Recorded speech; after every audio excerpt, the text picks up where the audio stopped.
de la transition énergétique et environnementale. Alors, comme le sujet est vaste, on a clairement voulu mettre l'accent plutôt sur la partie énergétique, hein, ce qui va être plus développé par mes collègues, Florian Cabreux de Horace, qui va présenter tout à l'heure son activité dans le sein d'Horace, et Romain Lavielle de l'ADEME, hein, que je ne présente pas, tout le monde connaît l'ADEME. Aujourd'hui, on a prévu donc trois parties, hein. Je vais dérouler rapidement le plan des interventions. Une première partie que je vais faire assez rapide sur des dispositifs de conseil, accompagnement à transition environnementale. Et je voudrais faire un point aussi sur les financements spécifiques BPI, puisque BPI propose beaucoup de prêts pour financer les investissements environnementaux.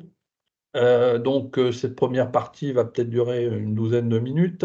Deuxième partie, donc ce sera Florian qui présentera les aides aux économies d'énergie, on va dire nationales, les crédits d'impôt, le CEE, et puis il a prévu de nous parler un peu des techniques de financement alternatives comme les locations d'équipements. Et puis donc la troisième partie sera présentée par Romain Lavielle, qui va nous parler donc des aides tremplin ADEME, de l'aide au management énergétique et ce qui peut être aidé par l'ADEME pour les gros investissements par l'intermédiaire du fonds chaleur. Voilà un petit peu les trois grandes parties qu'on va développer. Donc pour les questions, on vous invite donc pour l'instant à clôturer vos micros et de poser les questions par écrit dans la partie échange écrit. Et donc à la fin, on pourra poser des questions également micro ouvert et on pourra déjà dans un premier temps lire les questions, essayer d'y répondre comme ça au fil de l'eau. S'il vous vient des choses, vous pourrez poser les questions.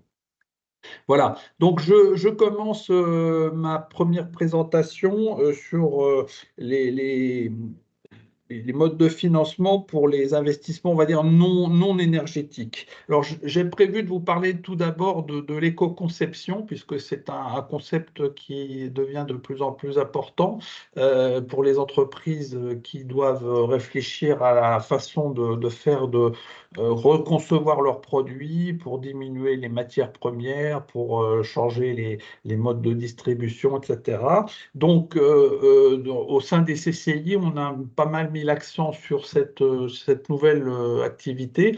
On vous propose un accompagnement qui va de ce qui est de l'ordre de la découverte à travers des ateliers. On a un petit flash diag sur notre site, c'est-à-dire une douzaine de questions rapides qui permettent de vous poser les bonnes questions et puis de vous positionner sur la problématique. On peut avoir donc une partie première diagnostic d'orientation qu'on appelle l'EVAL éco-conception, qui est gratuit, il faut le dire. On a une personne qui va venir chez vous, qui va vous poser des questions, puis il va prévoir un petit rapport et vous faire une restitution. Et puis après, en matière d'approfondissement de cette problématique, on a une mission qui est forte, qui nous est financée par l'ADEME, donc il faut le dire, qui s'appelle l'opération Éco-Produire, où là, on essaie de créer des groupes de 8 à 10 entreprises pour les faire accompagner par un consultant spécialisé et travailler sur l'éco-conception réelle d'un de leurs produits, et puis avec une partie de communication derrière, le tournage d'un petit film, etc. Donc c'est une action qui s'étale sur une case à 18 mois, on crée deux groupes par an. Il y en a qui s'est lancé en mars et le prochain c'est pour novembre à la CCI. J'ai le détail ici sur ce slide de cette action. Vous voyez, on a un accompagnement qui en tout représente 14 jours et demi, dont 8 en individuel et 6 jours et demi en collectif. On a une mise à disposition d'un outil qui s'appelle Eco Design Studio pour travailler sur la reconception d'un produit, etc. Donc, chez nous, il y a une personne qui est référente sur le sujet qui s'appelle Juliette Astoul, dont vous aurez les coordonnées ici sur le slide. Et vous pourrez, si vous le souhaitez, la contacter pour qu'elle vous explique comment ça marche, combien ça coûte exactement, Est-ce qu'il y a des places pour les prochains groupes, etc. Enfin, si cette problématique vous intéresse, c'est vraiment un sujet important de s'intéresser à ces produits écoproduire qui est qui commence à être bien connu et qui marche très bien avec des entreprises très contentes de ce qu'elles ont réussi à faire à travers cette action. Voilà, je passe à un autre sujet qui est la décarbonation. Enfin, c'est un diagnostic qui est financé par BPI pour faire effectivement le bilan carbone d'une entreprise, hein. Vous le savez probablement, le bilan carbone, c'est quelque chose d'assez long et difficile à faire. Et donc, il est assez rare que les entreprises aient les ressources en interne pour le faire. Donc, souvent, se font accompagner par des consultants. Donc cette aide-là de BPI permet de ramener le coût pour une entreprise pour un accompagnement de 12 jours à 4 000 euros pour une entreprise PME, c'est-à-dire moins de 250 salariés, et 6 000 euros pour une entreprise jusqu'à 500 salariés. Au-delà, c'est pas financé. Voilà, donc une aide à connaître parce que je pense que beaucoup d'entreprises sont déjà un peu mises sous pression par leurs clients, leurs consommateurs, etc., pour essayer de travailler sur la formation sur leur bilan carbone. Et donc, comme c'est une action difficile à mener, je pense qu'il faut essayer de profiter de ce dispositif. Voilà.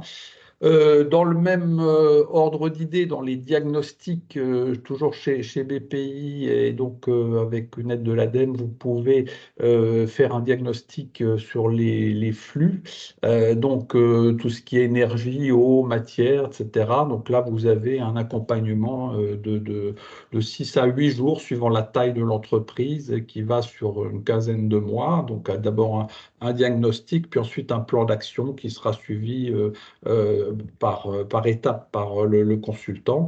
Et donc là aussi, avec l'aide qui est apportée, le coût résiduel pour l'entreprise reste assez modeste, 2 000 euros pour des TPE de moins de 50 salariés et puis 3 000 euros pour les PME jusqu'à 250.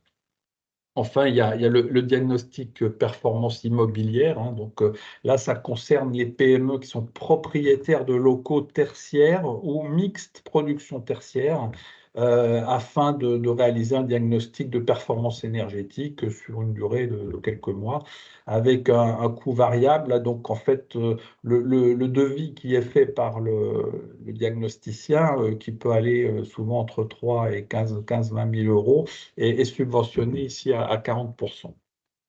Donc, c'est des choses à connaître si vous êtes propriétaire de locaux. Alors, j'en arrive rapide. J'en arrive au financement que propose BPI pour les investissements que vous auriez à faire. Donc, un point commun déjà pour tous les financements BPI, c'est qu'ils interviennent qu'en cofinancement avec vos banques. Donc, eux, ils n'interviennent qu'à 50% maxi de la somme à financer. Ce sont toujours des prêts sans garantie personnelle. Et l'autre condition, c'est qu'ils ne prêtent jamais plus que les fonds propres de l'entreprise. Et dernière condition, c'est qu'on s'adresse aux entreprises d'au moins 3 ans d'ancienneté, puisqu'il faut pouvoir analyser les 2 derniers bilans. Donc ça, c'est un peu les points communs pour l'ensemble de leurs prêts. Donc ensuite, pour s'y retrouver, comme ils ont pas mal de choses, j'ai essayé de faire un petit point très, très rapide. Donc pour les petits projets, vous avez ce qu'ils appellent le prêt Action Climat, dont l'intérêt principal, c'est que la demande se fait en ligne avec un traitement automatisé, donc vous avez une réponse quasi instantanée. Et donc ça concerne plutôt les TPE de moins de 50 salariés, et les montants qui peuvent être demandés sont le maximum de 10 à 75 000 euros, avec des durées donc variables de 3 à 7 ans, avec un différé d'amortissement possible. C'est 9 mois si on prend un prêt sur 3 ans, et puis ça peut aller jusqu'à 2 ans si c'est un prêt sur 7 ans. Vous avez donc également le prêt vert, hein, qui est peut-être plus connu, ne serait-ce qu'à cause de son nom marketing. Lui, il va sur des gros investissements puisqu'il peut aller jusqu'à 5 millions d'euros. avec un minimum de 50 000. Il s'adresse à toutes les entreprises jusqu'aux ETI, hein. Je rappelle qu'un ETI, ça va jusqu'à 4 999 salariés et 1,5 milliard de chiffre d'affaires. Donc au-delà, on appelle ça une grande entreprise. Donc là, c'est le seuil européen pour les ETI. On a des prêts qui vont de 2 à 10 ans, avec là aussi des différés possibles de 2 ans maximum. L'intérêt, c'est qu'on a un objet qui est extrêmement large, avec à la fois de l'immatériel, du matériel, le financement possible de BFR. Par contre, il y a une retenue de garantie sur le prêt de 5%. Donc, si vous demandez 1 million de prêts, il va y avoir 50 000 qui ne seront pas accordés, qui seront retenus de garantie. Donc, vous aurez que 950 000. Voilà. Le prêt vert ADEME, donc c'est une déclinaison du prêt vert, mais qui est réservé cette fois aux PME, donc moins de 250 salariés. Cette fois, le montant maximum n'est que de 1 million d'euros et un taux qui est légèrement bonifié par l'ADEME. Mais on a une condition, c'est qu'il faut avoir bénéficié d'un accompagnement ADEME dans les 3 dernières années ou alors avoir fait par exemple un diagnostic écoflux. C'est-à-dire que c'est pour les entreprises déjà engagées dans une démarche environnementale connue, si vous voulez, qui puissent ensuite solliciter BPI. Il faut d'abord avoir eu cette premier échange avec l'ADEME, avoir déjà bénéficié d'une aide au préalable. Enfin, vous avez un prêt spécifique aux économies d'énergie, puisque là, avant, on parlait de tout domaine lié à l'environnement. Là, cette fois-ci, on parle des économies d'énergie spécifiquement. Donc là, ce sont pour les investissements destinés à améliorer l'efficacité énergétique. Et donc, il faut que ces investissements financés soient éligibles eux-mêmes au CE, avec un montant qui va de 10 à 500 000 euros et toujours une durée de 7 ans maxi avec différents possibles jusqu'à 2 ans. Donc voilà un petit peu la hiérarchie des prêts BPI qu'il est bon de connaître. Si certains le souhaitent, je peux vous envoyer des fiches plus détaillées sur les différents prêts qui sont sur cette petite liste. Voilà, un premier point que je voulais faire et qui ne concernait pas nécessairement les investissements liés aux économies d'énergie. Maintenant, on va passer à la partie donc plus principale de notre présentation et donc je vais passer la parole à Florian. Juste avant ça, un dernier point, parce que, il y a une certaine urgence. Vous le savez peut-être que France 2030 donc a été assez abondamment dotée, mais fonctionne par appel à projets qui sont généralement liés à des gros projets d'investissement. C'est souvent plus d'1 million d'investissements. C'est souvent sur des secteurs très innovants, etc. Donc c'est très difficile à obtenir. Mais je voulais signaler cet appel à projet qui s'appelle ORMAT, qui concerne le recyclage des matériaux. Et on a une date limite qui est le 9 septembre 2024, donc c'est-à-dire demain quasiment. Donc si quelqu'un a un projet lié au recyclage des matériaux, il faut peut-être s'intéresser encore à cet appel à projet, on a encore le temps. Alors qu'est-ce que ça dit? Ça concerne effectivement les entreprises qui sont en capacité de traiter ou de recycler ou d'incorporer des matériaux recyclés dans leurs produits. Donc évidemment, ça concerne les gens qui sont du métier du traitement recyclage, mais ça concerne aussi des entreprises industrielles qui peuvent intégrer dans leurs produits des matières recyclées. Donc on parle là à la fois de plastique, mais pas tous les plastiques, uniquement ceux qui sont aujourd'hui peu recyclés. Alors je ne peux pas vous faire la liste, mais je pourrais vous envoyer l'info si ça intéresse quelqu'un. Des tissus, des métaux, notamment ceux liés dans les batteries, donc notamment ce seraient les techniques pour récupérer dans les batteries les métaux rares. Le carton papier, hein, bien que là on imagine que les filières fonctionnent déjà très bien, donc ce serait pour de tout nouveaux usages, ou alors des minéraux qui pourraient être, ou du verre qui pourrait être réutilisé dans des produits là où ils ne le sont pas aujourd'hui. Donc l'intérêt de ces appels à projets France 2030, c'est que les aides sont souvent assez conséquentes, hein. Dans la phase étude-test, on peut avoir jusqu'à 60 à 80% grand maxi de subventions, ou une partie subvention, une partie avance remboursable, et pour la phase d'investissement, 40 à 60%, donc ce qui est assez considérable, mais on n'a pas ça ailleurs. Mais encore une fois, il faut amener les projets de haut niveau, assez complexes, assez chers et innovants. Voilà, donc je voulais juste faire le point très rapide sur cette chose-là, et puis je passe la parole à Florian Cabreux pour qu'il nous parle des aides plus nationales sur le sujet. Oui, bonjour à tous. Donc, Florian Cabreux, moi je suis conseiller énergie globalement sur la région pour l'association Horace. Donc l'association Horace, si vous ne connaissez pas, on est une association donc, sur la région qui a pour but d'accompagner les entreprises sur tout ce qui est économie d'énergie. On est financé par l'ADEME et la région et on est un petit peu la branche énergie des CCI. Donc voilà comment on fonctionne. Ce qu'on fait, on va faire pas mal un petit peu d'informations sur tout ce qui est énergie. Donc, on a tout un programme d'animation tout au long de l'année, donc avec des webinaires un petit peu de veille, de réglementation, de choses comme ça sur l'énergie, donc par exemple ce qu'on est en train de faire. Euh, on est un réseau d'entreprises aussi, on a 150, 160 entreprises adhérentes, donc qu'on accompagne sur tout ce qui est économie d'énergie. On peut prêter du matériel, on peut aussi accompagner sur le sujet énergie. Donc, on peut faire des pré-diag énergie, on peut faire des formations réforme énergie, de la sensibilisation en interne, voilà, des choses comme ça. Et on a aussi référencé toutes les entreprises, on va dire, spécialisées sur des thématiques dans ce qu'on appelle un annuaire d'experts pour faciliter en fait euh, les consommateurs d'énergie à trouver des experts sur leur thématique, par exemple, je sais pas, sur le photovoltaïque, sur les chaudières, des choses comme ça. Voilà. Si vous avez des travaux, on peut aussi vous diriger. Euh, donc voilà pour ce qui est d'Horace. On va passer directement à tout ce qui est aide sur l'énergie.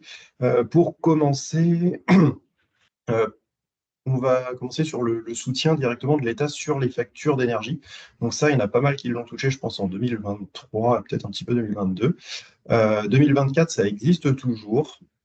Donc, si vous êtes une TPE, vous pouvez avoir accès à ce qu'on appelle le bouclier tarifaire, qui est assez connu, là. Si vous êtes une petite entreprise, donc de moins de 10 salariés et moins de 2 millions de chiffre d'affaires, vous pouvez avoir accès à ce qu'on appelle le bouclier tarifaire. En fin de compte, ça bloque votre coût de l'électricité à 280 euros du mégawatt. Donc voilà, ça c'est si vous êtes une petite entreprise. Il y a l'amortisseur d'électricité qui existe pour les PME. Donc ça, c'est en fin de compte, ça va toute l'électricité qui va dépasser un certain prix, donc par exemple sur les mois d'hiver, euh, va être en fait une partie va être prise en charge. Donc il y a 75% de ce qui va dépasser le seuil de 250 euros par mégawattheure.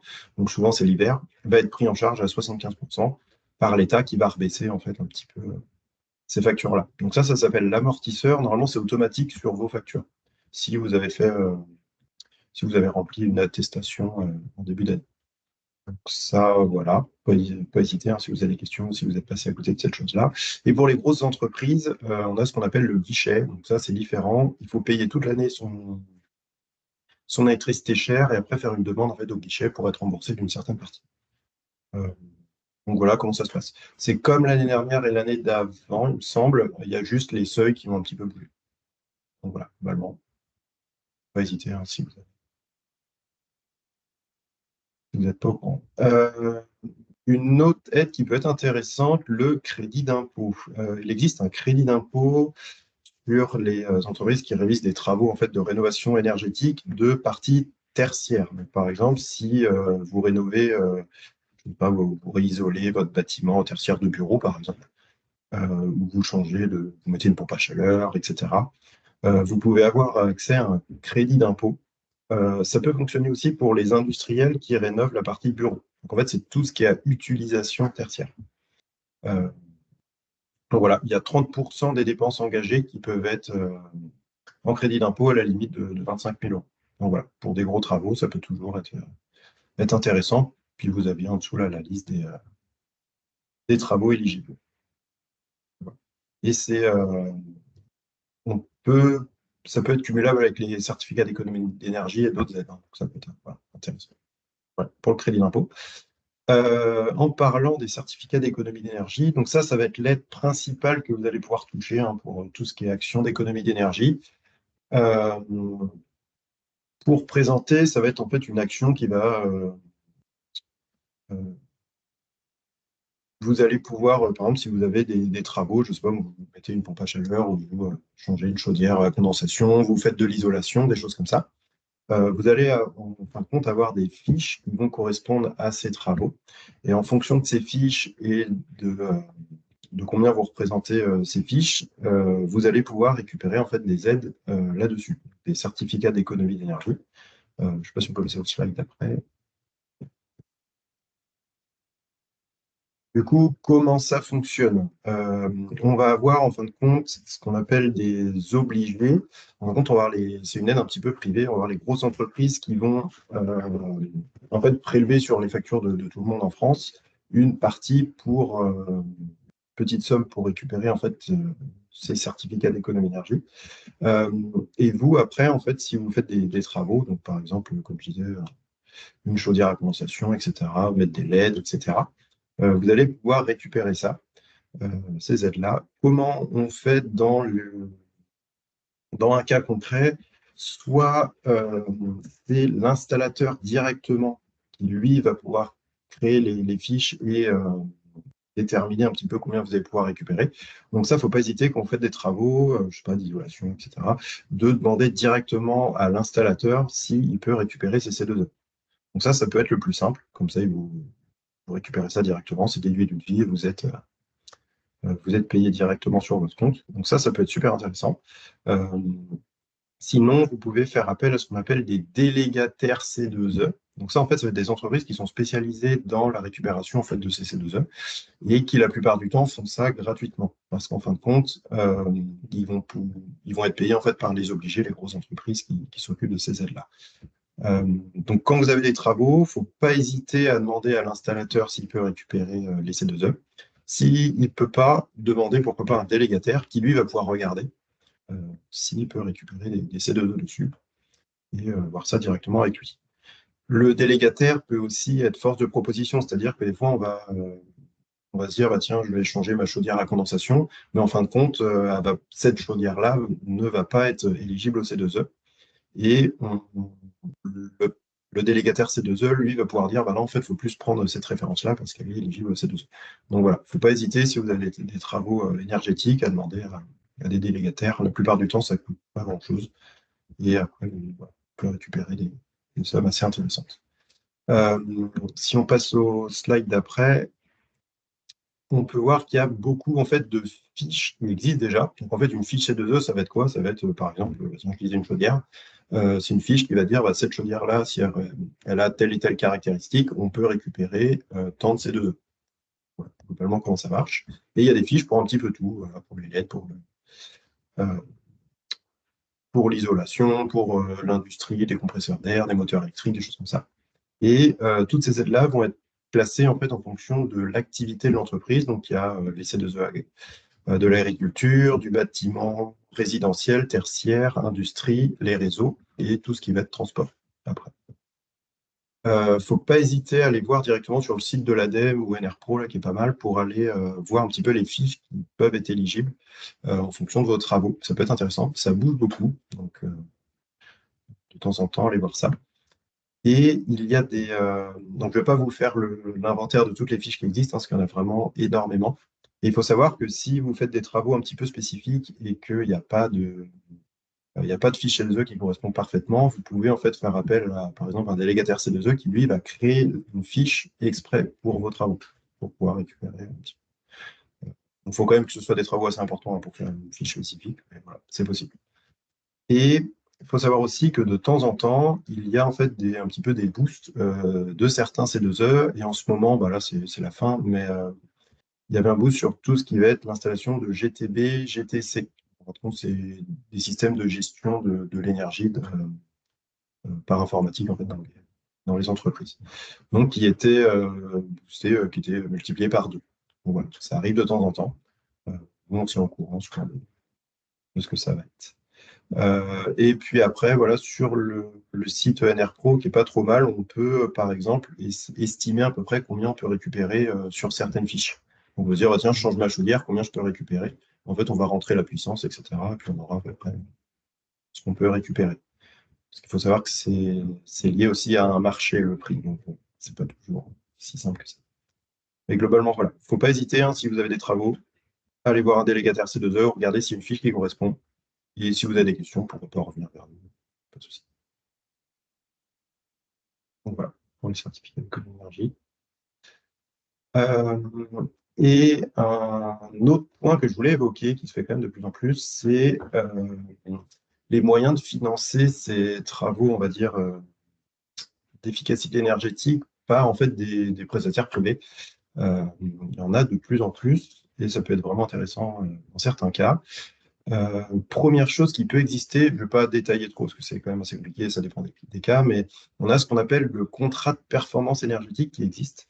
Ça va être dans certains cas, vous allez par exemple installer, il faut quand même que ce soit des gros travaux, hein, pour aller voir des privés sur le financement, il faut que ce soit au minimum 50 ou 100 000 ou plus d'investissement. Il faut que ce soit des travaux qui vont être quand même très rentables, qui vont générer beaucoup d'économies d'énergie. Donc, on a par exemple les contrats de performance énergétique. Ça va être, je sais pas, vous changez dans une industrie un groupe froid, une grosse chaudière, au CES, ou des choses comme ça. En fait, il y a un prestataire qui peut venir et qui peut investir dans le groupe froid, par exemple, ou dans la chaudière, et qui va en fait se financer après par les économies d'énergie que ça génère. Donc, en fin de compte, vous allez soit du, il va vous installer votre groupe froid, par exemple, ou votre chaudière. Et vous, après, vous allez toujours payer la même facture que vous payiez avant au niveau de l'électricité, au niveau des consommations de ce matériel-là. Mais en fin de compte, vous allez rétribuer la partie d'économie d'énergie au financeur, donc celui qui a généré le contrat de performance énergétique. Il va se rembourser comme ça sur 2-3 ans. Et après, vous allez toucher vraiment les économies d'énergie une fois qu'il s'est retiré et qu'il a remboursé son matériel. Donc voilà, ça peut exister. Si vous avez des questions, on peut pour avoir la fin, c'est un petit peu technique et ça dépend vraiment des cas.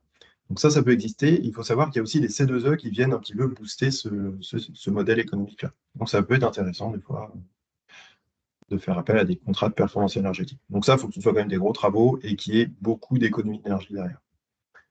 Après, il peut y avoir aussi le tiers investissement. Donc, vous pouvez faire appel à des tiers investisseurs pour certaines choses. Donc, par exemple, ce qui se fait souvent, ça va être sur les bornes de recharge électrique ou les panneaux photovoltaïques. Dans pas mal d'entreprises, en fait, ça ne leur appartient pas. Bon, ça va être, par exemple, des fois, pour respecter des réglementations sur des parkings, là, il faut mettre des bornes de charge ou mettre des panneaux photovoltaïques sur les parkings pour respecter la réglementation. Et en fin de compte, on n'est pas obligé d'investir soi-même. Ça peut être quelqu'un un investisseur, de photovoltaïque ou de borne de recharge, qui vient installer son matériel chez vous. Vous respectez la réglementation et voilà, il vous rétribue par une location ou par d'autres systèmes. Donc ça peut aussi être des tiers investisseurs qui investissent chez vous. Ça peut être ça. Et pour les grosses boîtes, ça peut être aussi de la location. C'est-à-dire que les grosses entreprises, souvent du CAC 40 industriels, font ça. C'est que, je sais pas, vous avez une chaudière ou des compresseurs d'air, un groupe froid assez balèze chez vous. En fait, il y a une entreprise qui peut venir et qui peut vous le racheter et après vous le louer. Donc, ça peut être comme ça. Ou alors, cette entreprise va vous racheter votre chaudière et va vous vendre en fait les kilowattheures d'énergie qui sortent de cette chaudière. Donc, ça peut être ça. Si vous avez besoin de cash, ça peut être intéressant. Donc ça se fait beaucoup pour les grosses boîtes. Voilà. Je te coupe, Florian. Il me semble que Ouais. vous avez fait un webinaire spécialisé sur le sujet chez Horace il n'y a pas très longtemps. Est-ce qu'il est C'est ça. accessible? Ouais, il est sur YouTube, sur le YouTube de Horace. C'est vrai que j'ai pas mis le lien. Il ne faut pas hésiter aussi à aller sur le YouTube d'Horace, on a plein de webinaires, et notamment celui-ci sur les systèmes de financement privé qui peuvent être intéressants. On enverra le lien peut-être à la fin, ou je le rajouterai dans la presse. Ok. On rajoutera sur ce slide et puis on enverra aux personnes présentes. Voilà, D'accord. carrément. Merci, merci. Donc, on peut passer la parole à l'ADEME. Bon, est-ce que vous m'entendez correctement? Oui, on vous entend, oui. Super. Très rapidement, quelques mots. L'ADEME, qu'est-ce que c'est? L'ADEME, c'est l'Agence de la transition écologique. On est un opérateur d'État donc et au service des collectivités et entreprises pour les accompagner dans la structuration puis le financement de leur trajectoire de transition écologique au sens très large. Vous voyez l'ensemble des domaines d'activité que l'on couvre sur la partie gauche de cette slide. Est exclu de ce périmètre l'eau et la biodiversité. Les autres thématiques que l'on couvre sont identifiées ici. Moi, je travaille pour la direction régionale des Pays de la Loire. C'est une équipe d'une trentaine de personnes qui est donc à votre disposition pour vous accompagner sur ces thématiques. On peut avancer, Pierre, si tu le veux bien. Du coup, je vais passer rapidement sur les prochaines slides, mais ici, on voit quelques ressources auxquelles vous pouvez accéder. J'en cite trois. La première, c'est la librairie qui donne accès à un certain nombre d'études et de retours d'expérience gratuitement qui ont été financés par l'ADEME et qui peuvent être relativement inspirantes ou vous donner quelques clés pour avancer sur vos projets. On a également un portail de formation avec des thématiques et des niveaux assez variés. On peut aller du MOOC de 2 heures ou 3 heures gratuit qui permet de sensibiliser vos salariés aux enjeux de la transition écologique ou vos collègues. Ça peut aussi être des fonctions thématiques ciblées un peu plus poussées, techniques ou relatives aux enjeux de changement de comportement et qui peuvent être organisées à la demande si vous avez un volume de stagiaires suffisamment conséquent. Et puis enfin, notre portail sur lequel vous retrouverez l'ensemble des aides financières que l'on propose. Donc, je parlais de structuration de démarches de transition écologique. Ça peut être des études de faisabilité technico-économique et dans certains cas, du soutien aux investissements. On va rentrer dans le détail de quelques-uns de ces dispositifs justement dans quelques secondes. Ici, simplement pour vous signaler que, voilà, puisqu'on ne pourra pas balayer l'intégralité des thématiques et de vos besoins spécifiques, on a une entrée sur le portail que j'évoquais à l'instant, Agir pour la transition écologique, une entrée par secteur d'activité. Donc, ça peut être intéressant aussi d'aller fouiller cet axe sectoriel. Et une autre porte d'entrée de ce secteur sur la slide suivante, elle est plutôt relative aux fonctions ou aux thématiques que vous souhaitez adresser dans votre entreprise. Voilà. Ce sont des clés d'entrée pour poursuivre les échanges après cette réunion. On peut rentrer dans le dur tout de suite avec les quelques dispositifs de soutien aux investissements que je souhaiterais évoquer avec vous aujourd'hui. Le premier, c'est un dispositif qui s'appelle Tremplin, qui est un petit peu un dispositif fourre-tout et qui se veut très ouvert pour les PME et TPE, quel que soit leur statut. L'idée ici, c'est d'avoir un système de financement très allégé en termes de paperasse pour vous accompagner sur des premières actions liées à la transition écologique. Il y a une liste qui est disponible sur cette slide. Vous verrez que les thématiques sont extrêmement variées. Tout en bas, peut-être, c'est le sujet qu'on va le moins évoquer aujourd'hui, donc on peut rester 2 secondes, Pierre, si tu veux bien. Oui. Il y a des accompagnements qui concernent les séristes, qui sont spécifiques donc à ce secteur d'activité. Mais pour les autres, on fouille des thématiques assez variées, l'adaptation au changement climatique, l'économie circulaire et la gestion des déchets, la labellisation, l'accompagnement à l'éco-conception en complément des dispositifs qui ont déjà été évoqués par Pierre en début de réunion. Voilà, ça vaut le coup de balayer cette liste en détail pour voir si vous y retrouvez votre compte. Je le redis, c'est un dispositif très simple d'accès qui a été lancé dans le cadre du plan de relance. Donc l'idée, c'est d'abonder directement vos comptes avec un coup de pouce pour lancer ce type de projet. Merci Pierre. Je vais peut-être faire répéter certaines choses qui ont été dites par Florian, mais voilà, pour l'ADEME s'approprie et défend ce schéma qui a été conçu par l'association Negawatt et qui veut que pour toute démarche de transition énergétique, avant de foncer tête baissée sur la question des panneaux solaires photovoltaïques, dont on reparlera tout à l'heure, et c'est très bien de s'équiper un panneau solaire photovoltaïque, il faut d'abord se poser les bonnes questions, à savoir quels sont vos usages et quels sont les usages que vous pouvez questionner, remettre en question, voire laisser de côté. Une fois qu'on s'est posé cette question, donc celle de la sobriété, on peut ensuite évoquer celle de l'efficacité. C'est quelque chose qui a été largement déjà évoqué par Florian Doras il y a quelques instants.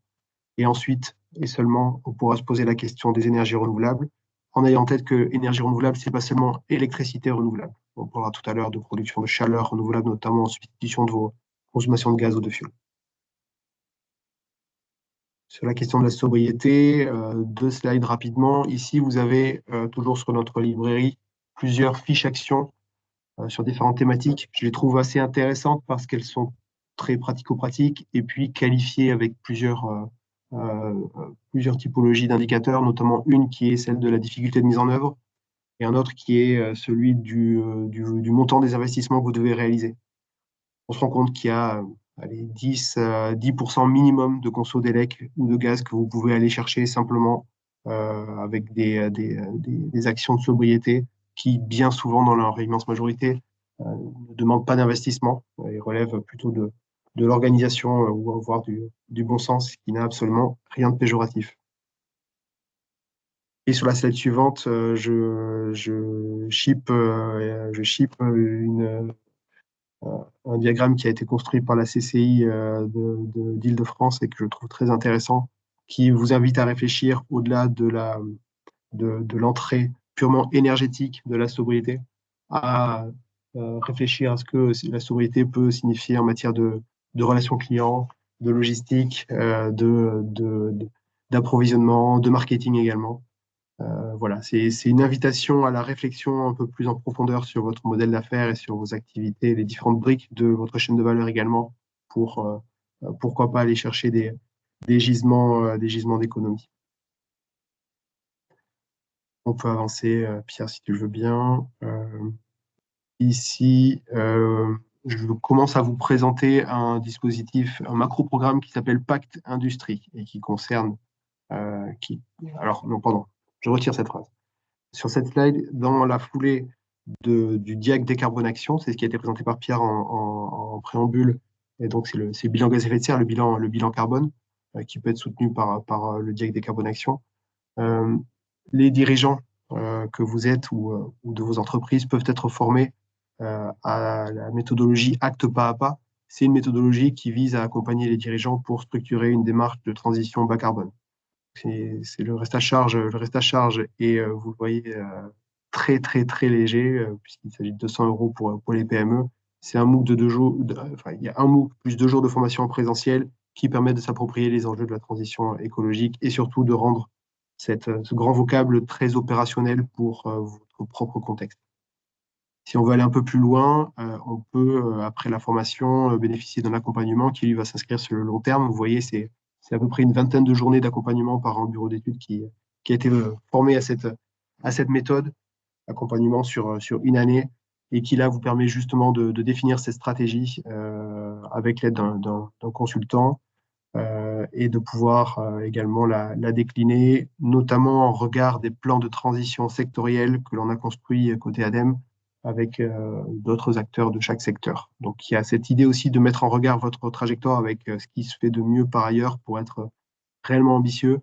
Et je le redis, de bénéficier d'un accompagnement qui se veut extrêmement qualitatif. Cet accompagnement, c'est vraiment une excellente manière de passer à l'acte.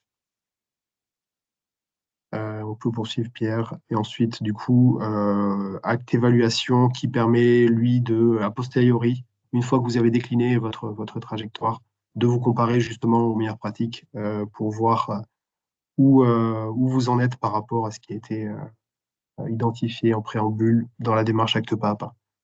Voilà. Ici, on est vraiment sur une démarche de bon niveau pour structurer et décliner opérationnellement votre démarche de transition écologique. J'entre maintenant dans le programme Pacte Industrie qui concerne seulement les entreprises industrielles. Ce que j'ai dit auparavant concernait toutes les entreprises. Ici, on retrouve dans un premier temps une formation qui permet d'accompagner la montée en compétence, excusez-moi, des futurs référentes ou référents énergie au sein de vos entreprises. Donc, c'est des personnes qui auront, d'après les statistiques de la T2E, entre 10 et 15% de leur charge qui sera consacrée à réaliser des économies d'énergie, donc identifier leur potentiel, leur gisement, et puis surtout les mettre en œuvre là aussi, souvent avec des investissements qui sont pas forcément extrêmement importants. Pour le dire autrement, c'est une manière complémentaire à celle de travailler avec Horace qui peut vous apporter son soutien sous les différentes formes évoquées par Florian tout à l'heure. Ici, l'idée, ce sera plutôt au-delà de la sensibilisation qui a été proposée par Horace, d'aller encore plus loin en commençant à internaliser les compétences au sein de votre site. au-delà de ça, vous pouvez également mener un audit énergétique. Donc, on peut juste avancer un tout petit peu, Pierre, également, si tu veux bien.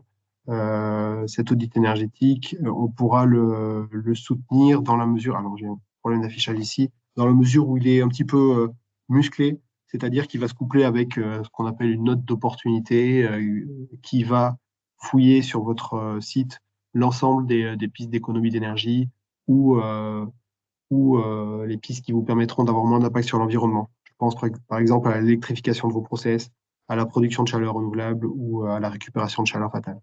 Voilà, donc on va être sur un accompagnement qui vous permet non seulement de faire un point d'étape, un diagnostic de votre état de votre site, et puis aussi et surtout d'identifier des gisements potentiels. Un peu plus loin, on peut effectivement aller jusqu'à la mise en œuvre de la norme ISO 50001. Donc c'est une norme qui permet de cadrer les bonnes pratiques en matière de management de l'énergie. Donc c'est la supervision de vos consommations et leur maîtrise pérenne, durable, dans une démarche d'amélioration continue. Donc, il y a une prime qui peut atteindre jusqu'à 40 000 euros lorsque vous allez chercher cette certification. Donc, c'est une très bonne manière voilà, de supporter les coûts en ressources humaines et ou en équipement, en compteur, sous-compteur et logiciel de supervision euh, voilà, pour rendre cette démarche encore plus rentable. Concrètement, juste une question là, Ouais, sur la demande, ça se fait sur votre site ou il faut appeler ouais. Romain Lavielle? Comment on fait pour faire une demande? À la fin sur la dernière slide, vous aurez mes coordonnées, mais effectivement, sur le site que j'ai évoqué à plusieurs reprises, Agir pour la transition écologique, il y a chacun de ces dispositifs donne lieu à une fiche produit sur laquelle vous avez le lien pour vous inscrire, déposer vos dossiers ou faire appel à nos collaborateurs. Mais je suis à votre disposition, n'hésitez surtout pas à me contacter.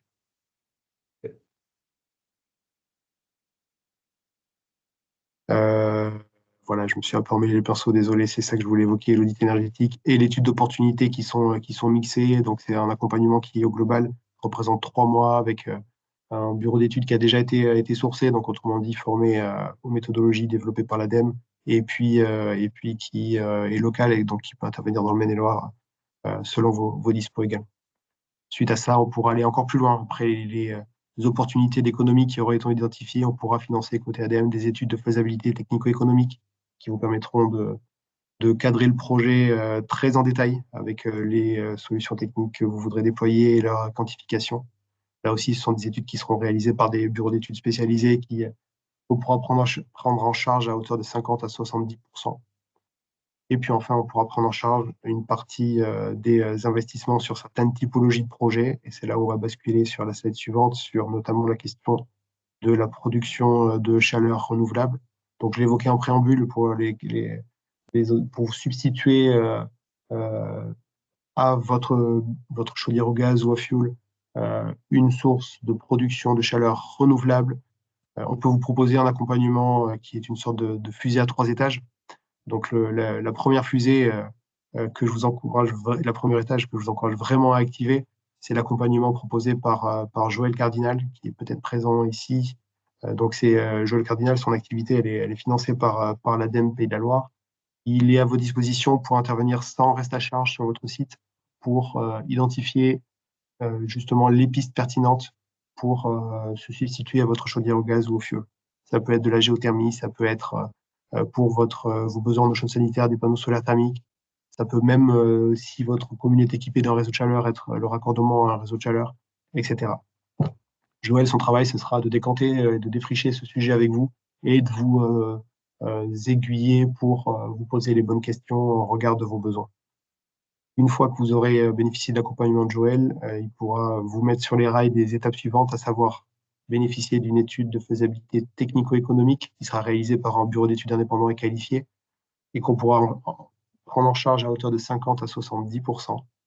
Là, ça vous permettra d'y voir totalement clair sur les impacts du lancement de ce projet. Vous n'aurez plus qu'à prendre votre décision. Donc, vous y allez ou vous y allez pas. Si vous faites le choix d'y aller, côté ADEME, on pourra prendre en charge 30 à 60% des investissements de vos équipements de production de chaleur renouvelable. C'est une manne assez conséquente. C'est un levier pour évidemment limiter votre impact vos émissions en gaz à effet de serre, mais aussi pour aller chercher une rentabilité intéressante et vous comment dire, décorréler, libérer du lien avec le marché du gaz qui peut être, vous l'avez malheureusement pour certains expérimenté récemment, extrêmement volatile. Une idée du Bref, nombre de dossiers dans la région tous les ans? euh, oui, c'est se compte en plusieurs, on peut, après, j'allais dire presque plusieurs centaines, mais on est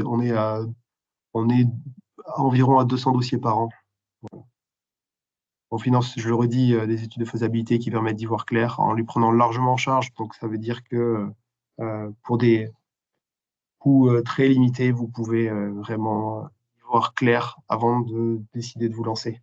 Les deux premières phases, il y a, je crois, peu de raisons qui vous empêchent de les activer. Notamment l'action de Joël qui est sans reste à charge. Il faut décrocher votre téléphone et l'appeler, je crois. Et donc, pour conclure, le solaire électrique, parce que c'est ce qui est le Ouais, plus sollicité lorsqu'on a des questions, est-ce qu'il y a des aides pour le absolument. solaire électrique? Ouais, merci pour la question. Puis on regarde sur la slide suivante. Il n'y a pas de soutien financier à l'achat ou à la pose de panneaux solaires photovoltaïques. Ce qui fait office de soutien public, c'est le tarif de rachat qui est indiqué sur cette slide, de toute l'électricité que vous n'autoconsommeriez pas.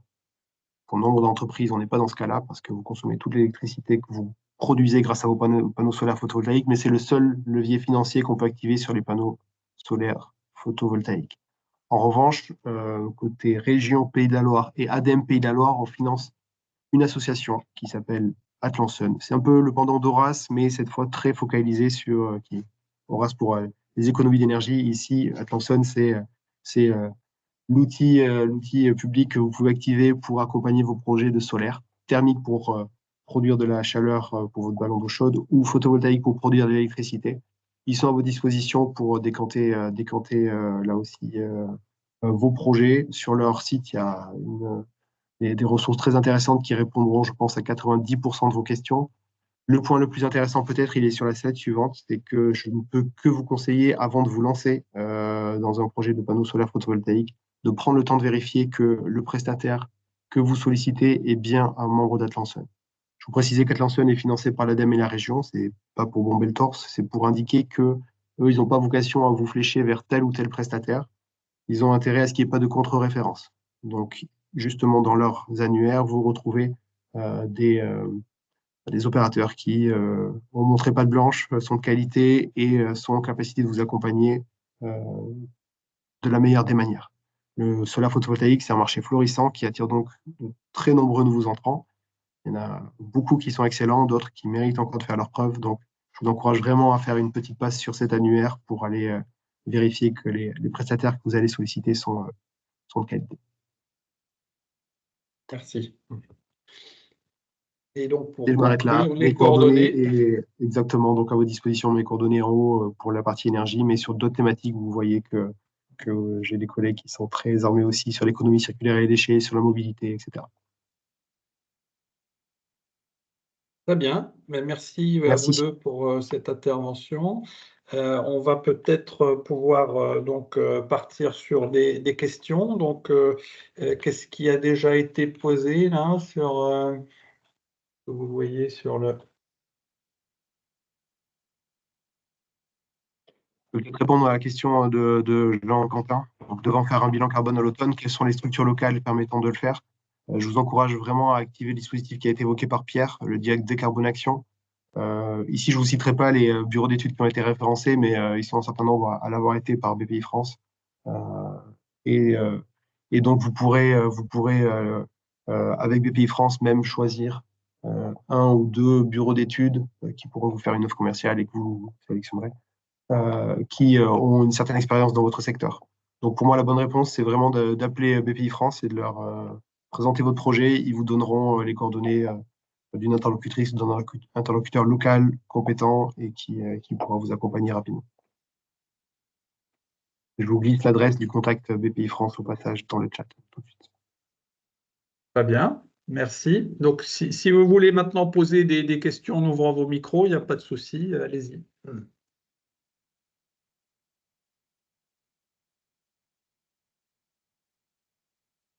Alors, qui veut se lancer? peu de courage.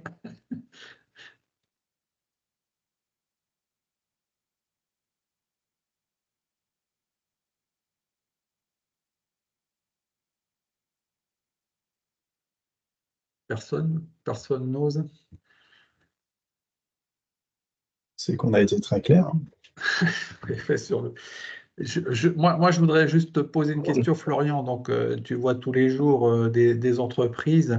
Les problématiques qui te sont évoquées en matière énergétique, qu'est-ce que tu peux conseiller en priorité, un peu comme Romain l'a fait? Est-ce que c'est effectivement les économies d'organisation, couper l'électricité dès qu'on sort d'une pièce, ou des choses où il y a des choses quand même plus denses à faire qu'on peut conseiller rapidement?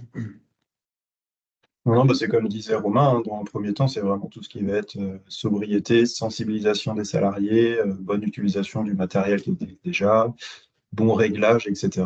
Et souvent, avec ça, nous, dans les entreprises que j'accompagne, avec zéro investissement, la plupart du temps, on arrive à entre 5 et même plus de 10% des fois d'économie d'énergie en un an, sans vraiment trop d'investissement, quoi. Ça arrive assez souvent. On me Après, les parle souvent des entreprises. compresseurs d'air, par exemple. Qu'est-ce qu'il faut faire? Il faut les changer, il faut changer les canalisations. Ouais, bah, après, ça dépend des cas quand même, là, mais oui, bah, après, sur les compresseurs d'air, s'il y a des industriels, oui, ça peut être la baisse de pression, réparation des fuites, euh, bonne utilisation, essayer de supprimer un peu tout ce qui a l'air comprimé et qui peut être remplacé par de l'électrique. Là, il y a plein de choses qui sont faisables. Et, on peut gratter pas mal d'économies d'énergie sans trop d'investissement.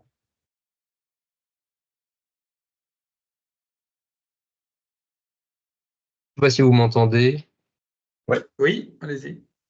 Ouais, j'avais une question un peu générale, plus par curiosité qu'autre chose, hein, parce que dans pas mal de dispositifs que vous avez évoqués, vous parlez régulièrement de l'intervention de consultants, de cabinets spécialisés. C'est juste pour, ouais, à titre d'info, pour savoir comment sont sélectionnés, entre guillemets, tous ces cabinets, ces consultants. Je peux prendre la main dans un premier temps. J'étais en train de vous répondre par écrit. Par exemple, pour le DIEC décarbonation, euh, donc le bilan gaz à effet de serre, les consultants donc, ont été formés à une méthode qui est tamponnée et éprouvée depuis plusieurs années, voire décennies. C'est le premier point, évidemment. Ils sont locaux. Et puis ensuite, ce sont aussi des dispositifs qui existent depuis plusieurs trimestres ou années. Chaque bénéficiaire du dispositif est invité à faire un retour, en l'occurrence à BPI France, ce qui fait que les accompagnants qui seraient pas satisfaisants sont laissés de côté et sont écartés. Donc cette liste, elle évolue lentement, mais elle évolue pour faire en sorte que les accompagnements proposés soient jugés satisfaisants, avec, je le redis, cette idée d'avoir des acteurs locaux et puis avec des références dans un certain nombre de secteurs pour vous proposer aussi un accompagnement qui tienne compte des spécificités de votre activité. Voilà. Idem pour les projets de chaleur renouvelable que j'évoquais, là c'est encore plus radical. Pour qu'on puisse financer une étude de faisabilité technico-économique réalisée par un bureau d'études, il faut que ce bureau d'études soit certifié et qualifié. Donc il y a des normes OPQ, IBI très claires qui attribuent des certifications qui sont renouvelées tous les 4 ans et qui donc demandent non seulement la réalisation d'un certain nombre d'études durant ces 4 ans, mais également le fait que le consultant ait été formé et pu donc éprouver dans le temps ses compétences. Et merci. Dans un cas comme dans l'autre, par exemple, BPI France et Joël Cardinal, eux sauront directement vous flécher vers des bureaux d'études qui ont fait leurs preuves. Ils auront rarement tendance à vous dire allez voir un tel point. Ils vous proposeront 2 ou 3 références et ce sera à vous de faire ce choix-là. Après, c'est des organismes publics qui n'auront pas vocation à assurer la promotion d'acteurs privés. Pour autant, on essaie de vous aiguiller dans un choix qui se fera entre prestataires de qualité. Merci. Je pense que Merci. c'était clair. D'autres questions? Profitez-en, il est bientôt 10 heures, on va pas tarder à arrêter.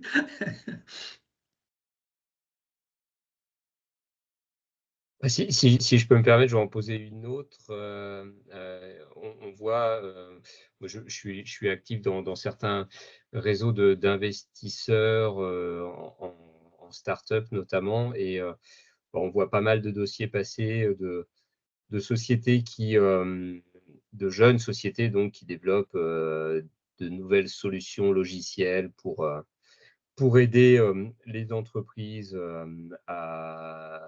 à faire elles-mêmes de leur côté des économies d'énergie, ou à améliorer leur process, ou à faire leur bilan carbone, etc. etc.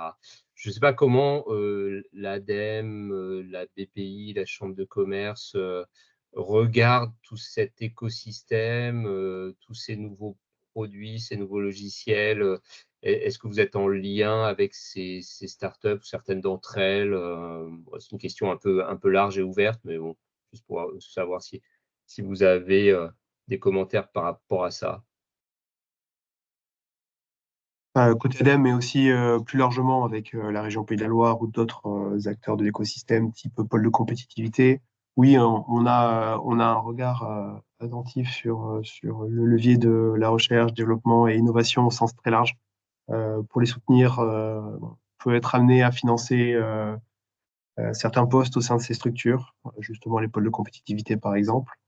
On peut aussi, et c'est le cas de l'ADEME, proposer des appels à projets très ciblés sur certaines thématiques, sur certains niveaux de TRL, donc de maturité technologique, qui permettent de justement soutenir des prototypes ou des travaux de recherche un peu plus amont pour aider ces projets à gagner en maturité et puis à les accompagner jusqu'à leur mise sur le marché. Sur votre question relative aux solutions informatiques, on va dire, aux outils IT, il y a très peu de soutien ADEME, malheureusement, à l'exception d'études qui permettent de soutenir leur caractère éco-conçu. C'était aussi ce qu'évoquait Pierre tout à l'heure sur un dispositif un peu annexe. Voilà, donc le soutien de l'ADEME notamment à l'innovation, il est réel, mais très ciblé sur des thématiques et particulièrement présent sous la forme d'appel à projets. Si vous avez en tête un ou deux projets, on peut en discuter en aparté, c'est sans doute le plus. Si votre question portait plus sur quel soutien commercial on peut apporter à ces structures pour les aider à placer leurs produits, là, je pense qu'effectivement, il ne va pas être important, ce soutien commercial. Je vous le confirme, oui, c'est ça. Ouais. Mais ça peut faire partie des questions, en effet, mais je vous redemanderai ça plus tard. Ouais. Okay.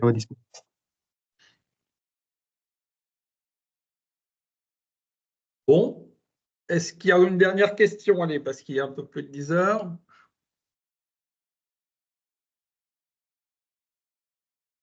Je n'entends rien, je ne vois rien écrit. Donc, écoutez, je vais vous remercier de votre participation pour cette matinée. Et donc, vous confirmez qu'on enverra donc à tous les inscrits ce PowerPoint qu'on aura un petit peu amélioré, n'est-ce pas, Florian, avec le lien dont tu parlais tout à l'heure. Voilà, et puis je vous rajouterai peut-être quelques fiches d'aide BPI, enfin de financement BPI dont j'ai parlé tout à l'heure. Voilà, donc je vous remercie encore et nos intervenants d'avoir préparé cette intervention. Puis donc n'hésitez pas à revenir vers nous pour poser des questions plus individuelles si vous le souhaitez.